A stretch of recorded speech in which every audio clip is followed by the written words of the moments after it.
Olá pessoal, dando continuidade ao nosso curso, nossa aula 3, nós iremos tratar dos ingredientes das rações. O objetivo da nossa aula é falar sobre os ingredientes das rações, que nós iremos trabalhar tanto com os ingredientes de origem animal, quanto com os ingredientes de origem vegetal. Definir a ração suplementar, que são nossas rações balanceadas, identificar os tipos de rações balanceadas. Vários fatores devem ser considerados na hora de se utilizar um ingrediente para a ração. Dentre eles, o preço e a qualidade nutricional desse ingrediente, porque eles irão, além disso, nós iremos ter que levar em consideração a facilidade de obtenção desse ingrediente, as características do armazenamento desse ingrediente, entre outros fatores que devem ser levados em consideração. Nas rações formuladas para peixes e camarões são usados os seguintes ingredientes. Ingredientes de origem animal. Nós temos farinha de peixe, farinha de carne e ossos, farinha de sangue, farinha de vísceras de frango, entre outros. De origem vegetal, nós temos farelo de soja, farelo de algodão, farelo de glúten, farelo de amendoim, milho e sorgo, farelo de trigo e outros. Alimentos de origem animal. Os ingredientes de origem animal, quando de boa qualidade, eles são os melhores ingredientes para a formulação de ração. Pelo fato de eles terem alto teor proteico, eles irão fazer com que as nossas rações tenham melhores qualidades neste sentido. Balanço entre aminoácidos essenciais, sais minerais, vitaminas do complexo B, confere uma maior palatabilidade às rações que utilizam como seus ingredientes alimentos de origem animal. Nós estamos falando da farinha de peixe, farinha de carne. Basicamente essas são as melhores. Existem outras farinhas? Existem, mas as que dão melhores resultados na formulação de rações, basicamente são as de farinha de carne e a farinha de peixe. O uso de ingredientes de origem animal pode ser limitado devido ao elevado custo desse produto e a oferta e o excesso de gordura, dependendo do meu fornecedor, pode proporcionar. E isso pode causar o quê? Rancidez à ração. Se eu comprar uma farinha de carne ou de peixe que a sua qualidade não seja tão boa em relação a isso, ela pode ter um excesso de gordura, eu posso ter um problema no momento do armazenamento dessa ração, que é a rancidez da ração. Farinha de peixe. Este é o ingrediente mais utilizado para a formulação de rações de organismos aquáticos. Ela tem proteína de alto valor biológico e equilíbrio ideal de seus aminoácidos essenciais. Ela é fonte de fósforo e de microminerais como zinco, manganês, selênio, cobre e ferro. Os níveis proteicos da farinha de peixe é de boa qualidade, ou seja, os níveis proteicos dessa ração oscilam entre 50% e 70%, extremamente elevados. Esta farinha é feita de resíduos de processamento de peixe, como peixes inteiros, descartados, peixes de pequeno tamanhos, restos de filetagem, cabeças, vísceras e escamas. Existem algumas empresas instaladas em Belém que vão nas empresas processadoras de pescado, pegam aqueles resíduos de pescado e fazem a farinha de peixe. Só que eu buscando informações, boa parte da produção que é feita em Belém, ela vai ser destinada a empresas de fora do estado, devido ao custo. E as empresas locais não conseguem manter esta farinha aqui, porque às vezes é mais barato utilizar uma farinha de carne na formulação da ração do que utilizar a farinha de peixe que é produzida em nosso estado. A farinha de peixe é a melhor farinha para ser utilizada em rações e é muito utilizada nas rações de camarões de água doce. Farinha de carne. Esta farinha é resultante do cozimento sob pressão de resíduos de carne bovina ou suína. Essa farinha ela tem uma grande quantidade de resíduos de sebos, pele, unhas, chifres, sangue, cascos. Isso faz com que a qualidade dessa farinha não seja tão boa quando eu comparo com a farinha de peixe. Eu tive a oportunidade de visitar algumas fábricas que trabalham com rações balanceadas de peixe, e pelo fato dessa farinha ter um custo melhor, eles acabam utilizando esta farinha para reduzir custos, que no final das contas, se a gente for analisar, é muito relativo, porque muitos produtores veem esta farinha com uma certa desconfiança, porque eles associam que a ração feita de farinha de carne é como se fosse feita para a ração de cachorro, por exemplo. Eu já escutei muito isso em campo. Esta farinha deve ser feita sob rigorosa atenção para se evitar contaminações bacterianas, devido a todos esses resíduos que acabam estando presentes em sua constituição. Uma boa farinha de carne possui elevado valor de proteína, cerca de 50%, e boa digestibilidade, superior a 80%, e uma boa palatabilidade. Farinha de sangue. Essa farinha é resultante da desintegração do sangue fresco coletado em abatedouros de bovinos e suínos. São utilizadas em diferentes estratégias de processamento com o intuito de melhorar a digestibilidade desta farinha, que isso acaba proporcionando o quê?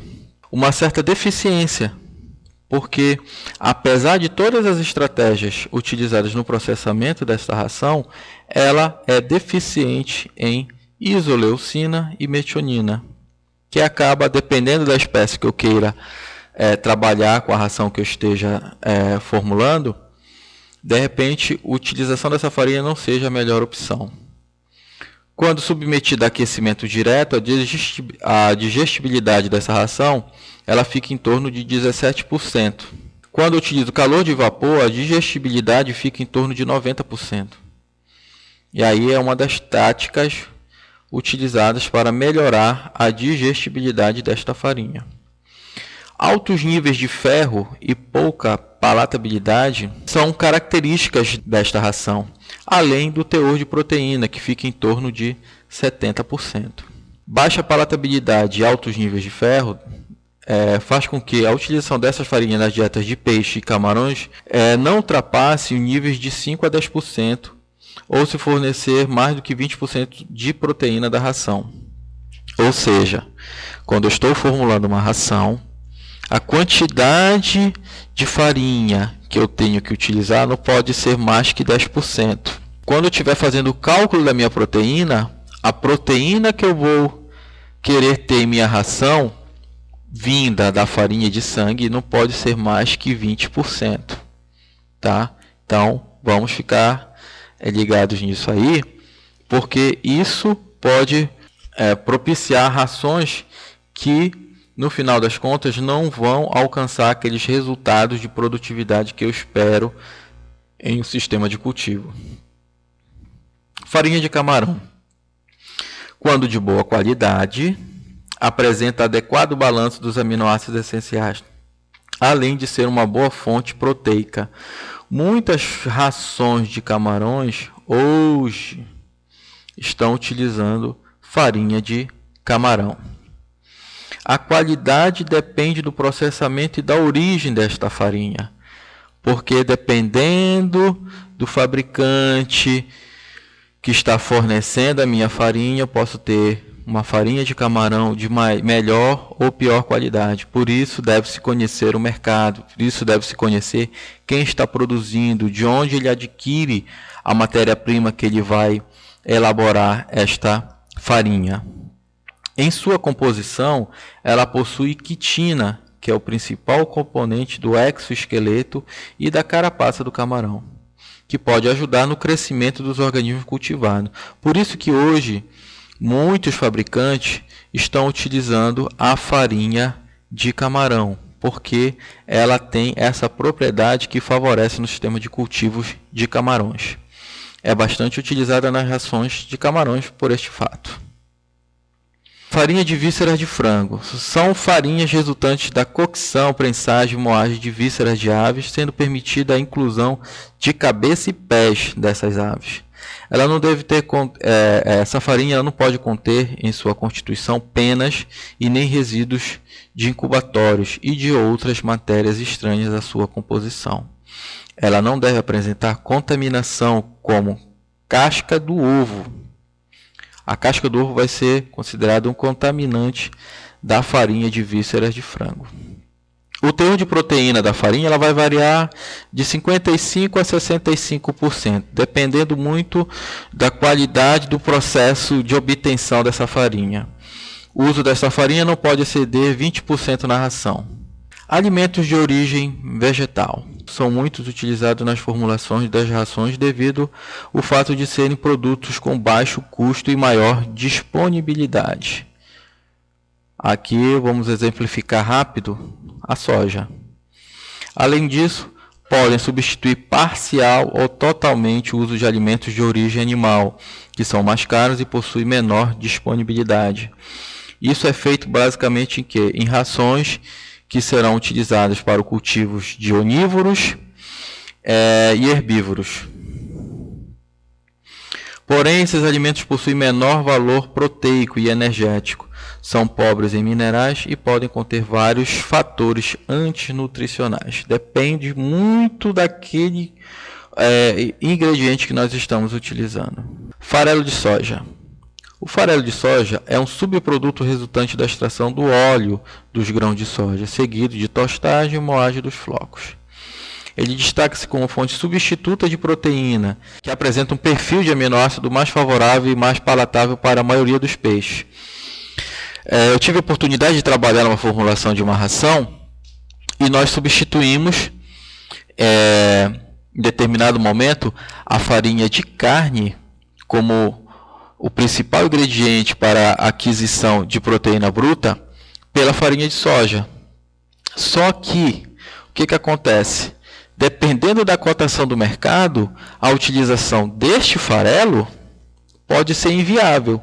Hoje, com a cotação da soja que está alta, eu creio que a utilização deste farelo para a formulação de rações já não seja tão vantajoso e hoje é mais viável a utilização da farinha de carne. Ela está disponível nos mercados mundiais a um custo relativamente baixo comparando-se à farinha de peixe, que hoje a maior parte das rações que a gente encontra no mercado, como rações de marca Purina, Aguabi, basicamente elas são feitas de farinha de peixe. A soja ela é considerada a opção com maior potencial para substituir a farinha de peixe na formulação de rações comerciais, devido àquilo que eu falei para vocês, mas só que isso depende também da questão da cotação de como está a soja no mercado. O teor da proteína bruta no farelo de soja varia de 44% a 48%. Ela tem uma baixa palatabilidade e que acaba restringindo seu uso em níveis mais elevados em rações para algumas espécies carnívoras. Para a elaboração de rações de espécies carnívoras, hoje o que se sabe que para se elaborar uma ração para esse tipo de espécies, essencialmente utilizadas farinhas de peixe, farinhas de camarão ou farinhas de carne.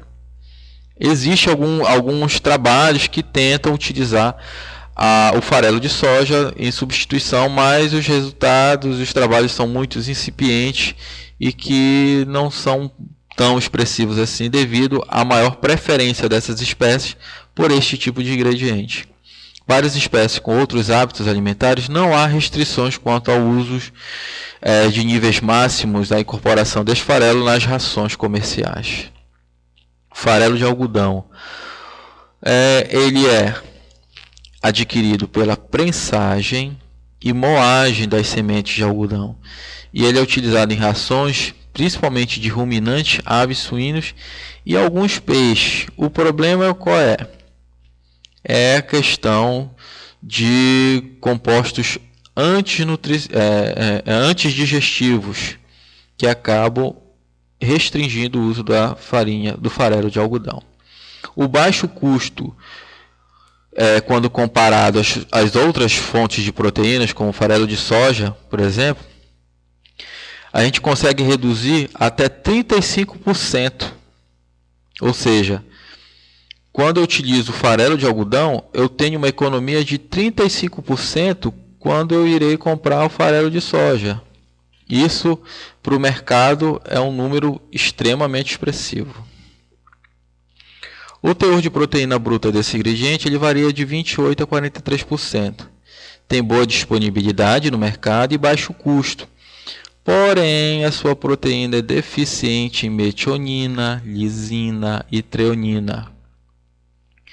E aí, este farelo acaba sendo substituído pelo farelo de soja, que ele tem quantidades boas destes três aminoácidos essenciais. A digestibilidade da proteína do farelo de algodão ela varia de 83% a 95% para peixes tropicais, dependendo muito de como foi feito, depende muito do processo de elaboração dessa ração. Apresenta fatores antinutricionais. E estes fatores antinutricionais acabam restringindo seu uso. A grande quantidade destes fatores reduz o apetite dos organismos, reduzindo o crescimento e o desempenho reprodutivo das espécies que estão sendo cultivadas. Por isso, o seu uso é limitado para a elaboração de rações comerciais. Tem um elevado teor de fibra, que isso causa o quê? Uma maior abrasividade na mistura, que acaba prejudicando o rendimento, principalmente quando eu vou trabalhar com rações extrusadas, que limita o seu uso, certo? Principalmente quando eu estou tratando de rações comerciais, que adianta eu ter um produto que acaba atrapalhando o meu processo de extrusão, tá? Farelo de trigo. Ele é um subproduto que ele é retirado da farinha para o consumo humano. É uma ótima fonte energética. Pode entrar na dieta em até 25% devido ao seu elevado teor de fibra bruta. Possui teor de proteína que varia de 15% a 17%. 4,5% de gordura e 10% de fibra.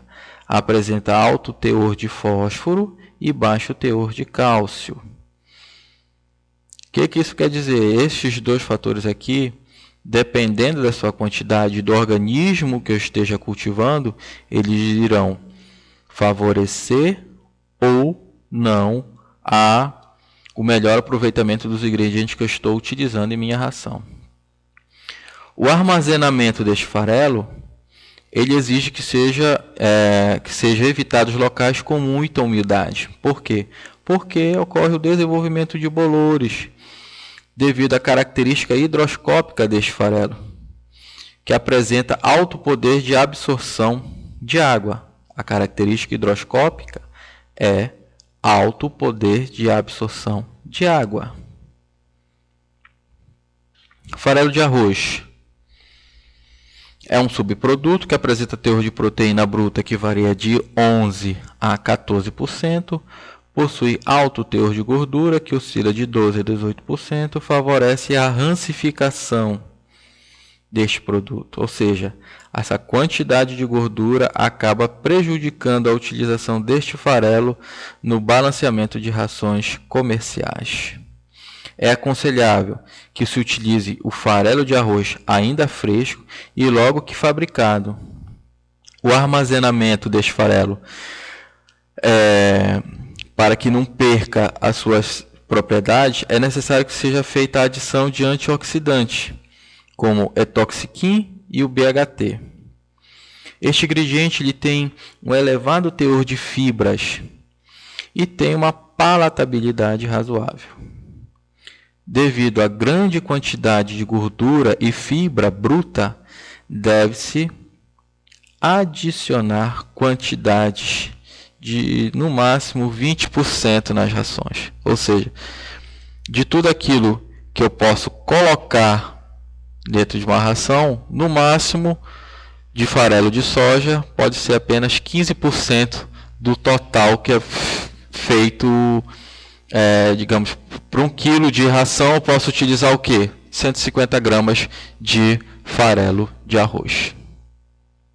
Milho é o ingrediente energético mais utilizado na alimentação de aves, suínos e peixes. É uma das principais fontes de energia para peixes onívoros e herbívoros.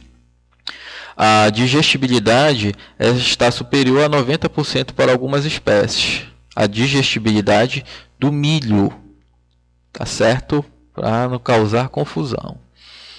Espécies carnívoras possuem baixa habilidade em digerir o amido de milho. O teor de proteína deste ingrediente fica em torno de 9%. O excesso da utilização do milho pode resultar numa maior deposição de gordura visceral, olha lá, e o acúmulo de glicogênio no fígado, prejudicando as funções vitais dos organismos que estão se alimentando excessivamente de milho. Olha só. Por isso que a utilização de certos ingredientes, como eu havia falado para vocês, é limitada, para nós evitarmos isso aqui, ó, maior deposição de gordura visceral. Sorgo. Ele pode substituir o milho em até 90%. Ele possui proteína bruta presente em sua constituição de 8,5% a 9%. No entanto, o sorgo ele é pobre em vitamina A. Possui tanino, que é um fator antinutricional que deve estar presente em um teor de no máximo 1%. E esse tanino ele tem que estar expresso em ácido tânico. Ah, professor, e isso aí, o que quer dizer isso? É que se eu tiver valores maior que 1% e que não seja o ácido tânico, a característica antinutricional deste nutriente, deste ingrediente, vai ser muito prejudicial na minha ração. E aí eu vou ter perda de qualidade da minha ração. Deve-se adicionar às rações um teor de no máximo de 20% de sorgo. Quando eu falo 20% de sorgo, eu estou utilizando ele como forma de estabilidade da minha ração em água, porque o sorgo ele tem este poder, ele é um aglutinador e ele favorece que a minha ração tenha uma melhor estabilidade em água. O sorgo é uma gramínea de origem africana e pertence à família das gramináceas. O nome científico dele é o sorgo bicolor. Está entre o quinto elemento entre os cereais mais plantados no mundo, ficando atrás apenas de produtos como trigo, arroz, milho e cevada. Rações balanceadas. Todos os nutrientes presentes de forma balanceada em quantidades ideais para nutrir as exigências nutricionais de peixe. Vamos melhorar isso aí. Conceito de rações balanceadas. Rações balanceadas, elas vão ter quantidades ideais de ingredientes que vão suprir as exigências nutricionais de peixes e camarões. Para o correto balanceamento dos nutrientes, é necessário conhecimento de sua composição química e de suas restrições de uso. Aquilo que nós estávamos vendo, a quantidade de no máximo 1%, de no máximo 15%, de no máximo 20% de cada ingrediente que nós acabamos de detalhar. Essas rações elas são mais utilizadas em sistemas intensivos porque elas vêm para justamente substituir o alimento natural que está presente no sistema de cultivo ou de forma limitada ou ausente. Ela pode ser usada também em viveiros com altas densidades. Rações suplementares. Geralmente são utilizadas subprodutos da pecuária e agricultura, por serem mais baratos para a formulação destas rações. Aí também dificilmente a gente encontra isso aí. A gente encontra esse tipo de rações suplementares, por exemplo, quando se usa raspa de mandioca misturado com mais milho triturado, que aí eles fazem aquela mistura e acabam colocando para o organismo aquático se alimentar lá no sistema de cultivo. São mais empregadas em cultivos onde o alimento natural é disponível e suficiente para suprir as exigências nutricionais dos organismos cultivados. Em geral, essas rações são mais energéticas do que proteicas. O teor de proteína varia entre 22% a 26%. Aqui nós temos, pessoal, exemplos de duas rações. Nós temos a ração número 1 e a ração número 2. E aqui nós temos o que? Na ração número 1, foi utilizado como ingrediente principal para obtenção de proteína a farinha de camarão, que o percentual dela ficou de 31,6%. Aí nós temos o farelo de soja como segunda fonte de proteína desta ração, farelo de milho, farinha de alfafa, óleo de peixe, isso aqui está representando energia, fosfato bicálcico, fosfato, nós temos o premix. Que premix é esse? Eu estou falando de vitamina, premix vitamínico e o premix mineral. O sal iodado e o aglutinante. Esse aglutinante pode ser o próprio sorgo ou o aglutinante químico mesmo, que algumas empresas acabam utilizando. E aqui nós temos o exemplo de uma segunda ração, e aqui são seus constituintes. A gente já pode ver que nessa segunda ração ele utilizou como fonte principal de proteína a farinha de peixe. Tá certo? Gente, a nossa aula terminou por aqui. Acessem a plataforma, que lá eu irei colocar algumas questões que vocês irão exercitar tudo aquilo que nós trabalhamos na aula. E qualquer dúvida, eu vou estar disponível, eu vou colocar a data para vocês lá para o chat, que nós iremos trabalhar as dúvidas que foram geradas nessa aula de hoje. Bons estudos e até a próxima aula.